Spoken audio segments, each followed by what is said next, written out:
Poet Maya Angelou was one of the guests on the February 19th, 1993 episode of the Arsenio Hall Show. Lita Ford was on there too. This clip of Maya Angelou is already on YouTube in horrid quality. Mine's first generation VHS to Video 8. It's stereo. And it's got Lita Ford ripping to introduce the lady that read her poem at Bill Clinton's inauguration. She also talks about poetry and rap and does a really cool rap. It's great. This is superb Arsenio Hall. He doesn't get his due. He sometimes did great interviews and was a superb talk show host, especially compared to what we watched today. Yo, yo, yo, yo, yo. Cleveland Browns. Yeah. Arsenio. Woo, woo, woo, woo, woo, woo. Woo. I can do it. Two.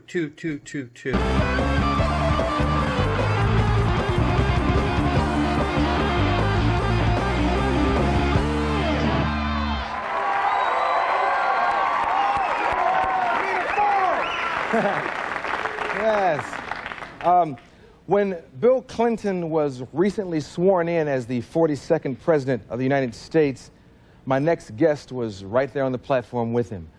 And she read her widely acclaimed poem called On the Pulse of Morning. It's always an honor to welcome Dr. Maya Angelou.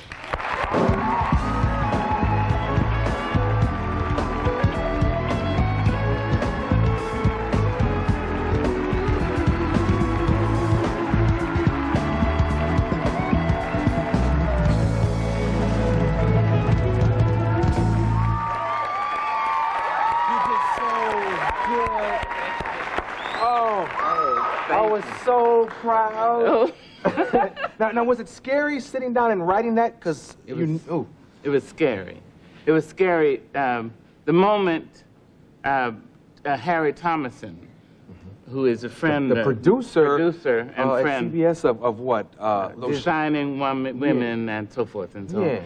He called and said that Mr. Clinton had been reminded that as president-elect, he could ask any poet in the country to write something for him for his inauguration.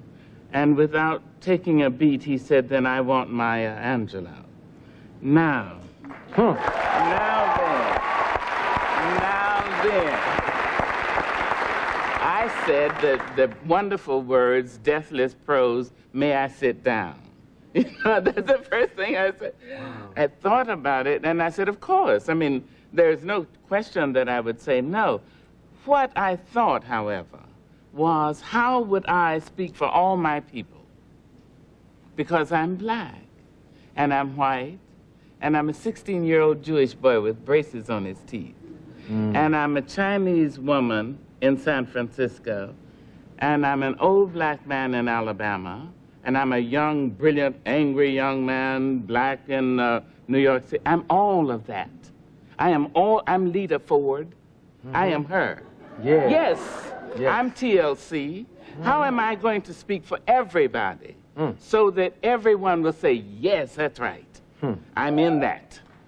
Yes. You did it. Well. I would imagine, now you've been here many times, but I would imagine that after that, you were exposed to some people that normally didn't know who you were. It's true. But, you know, years ago, I played Kunta Kinte's grandmother in Roots. And I already had bestsellers and books. My work is required reading in almost every university or college in the United States. But after I did this 5 minutes on television, people used to come up to me and say, you're a great actress. What have you been doing? So now that I read the inaugural poem, people stop me in airports and in the supermarket, and they say, thank you for writing that poem for us. Isn't that nice? Yeah. Yeah, because they knew you were writing for the kid with the braces and TLC and Lita Ford and the brother in Compton. That's right. As a poet, what would you say to our teachers to get our kids more into English literature and poetry and things? Well, I belong to an organization called the Horatio Alger Foundation, and we are as varied. I mean, there's Colin Powell, General, and then there's Carol Barnett. Oh, yeah. You understand? I mean, we just have all sorts of wonderful people, and we talk to the children, and talk to young people, talk to them. What teachers have to do is speak to the people. Stop allowing young men and women to just talk to them and then pretending that they don't hear them. Yeah. You see, the minute you say to somebody, speak to me, and then the person starts to speak and you close the door and your eyes go dead and you think, what time is it? Then you've already lost the person. So many teachers don't talk to the children. In my organization, people, men and women, talk to the young men and women. We talk to them. We tell them, listen, we started with nothing, and yet we have pulled ourselves up somehow with a lot of help. And so we want to help you to pull yourselves up. So we give scholarships. But it's not just the money. People need to talk to the people. You see, what happens is so sad, Arsenio. Men and women will tell you straight out that they're afraid of their children. They're afraid of the children. What you have to do is put your hand on somebody. Put your hand on somebody. So if she turns around and says, get your hand off me, you say, well, yeah, but baby, I'm going to try it one more time. You see? Keep trying. Then the person says, well, you must care about me or something. Yeah. I mean, you have enough courage to step out and look after me. You see? Yeah. What we haven't done is cared enough for these children.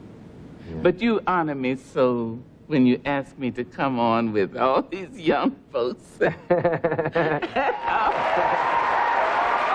got to go from A to Z. We got to have it all. I love it. I thank you. Yes. I thank you. I really do. And you know what? It's like you're a poet, and one of the reasons I think young people like you, because I always have good response when you're here. You know, everybody's into rap now, and everybody, you know, there is more rap sold to white teenagers than black. That's a statistic, because we don't have the money to buy it, you know? Oh, we're not as many. Right, well, yes, yes, and yeah, but rap is poetry set to track. Oh, yes. And it's probably been around much longer than us. Oh, yes, but I mean, Paul Laurence Dunbar, writing in 1892, wrote that wonderful poem called A Negro Love Song. It could have been written for TLC. It could have been written for MC Hammer or L. Cool J and the Gang or whatever. She got all the groups in right there. She got them all in there. But this is supposed to be a man's poem, right? Mr. Dunbar put the lyric in a man's mouth, but this is a woman's poem. The refrain is, jump back, honey, jump back. The man says, seen my lady home last night, jump back, honey, jump back.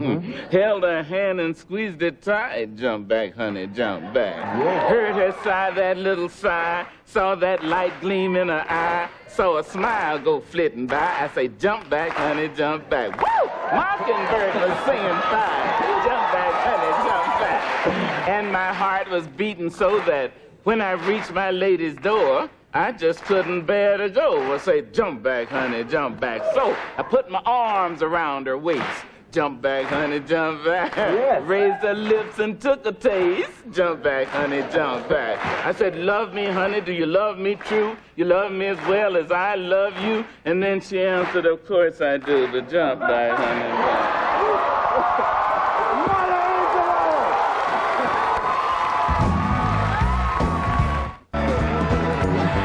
Guests of the Arsenio Hall Show stay at the new Hotel Nico at Beverly Hills. Once you get here, you know you've arrived. Conveniently located on the cutting edge of Los Angeles, it's LA's newest statement of style and elegance.